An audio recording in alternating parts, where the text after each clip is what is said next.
And welcome back.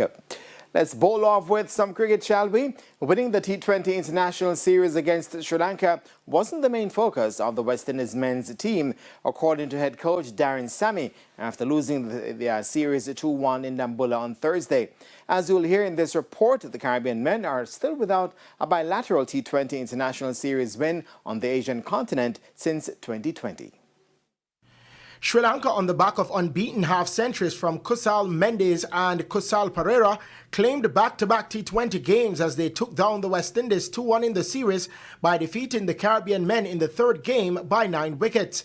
And the Sri Lankans winning their first T20 International Series against the West Indies wasn't much of a concern for West Indies head coach Darren Sammy, who says he was more focused on the depth of the squad.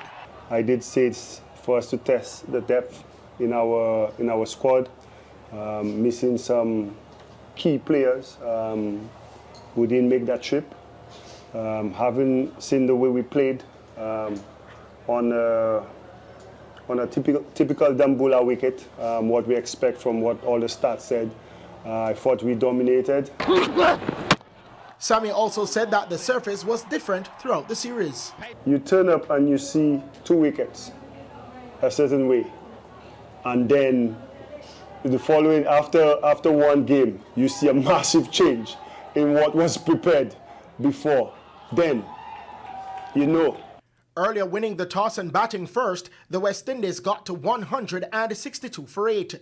Captain Rovman Powell top scored with 37, while Gudakesh Moti supported with 32 against Mahesh Thikshana and Wanindo Hasaranga, who claimed 2 wickets each.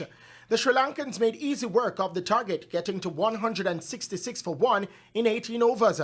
Kusal Mendes finished the game with an unbeaten 68, while Kusal Perera ended the contest with 55.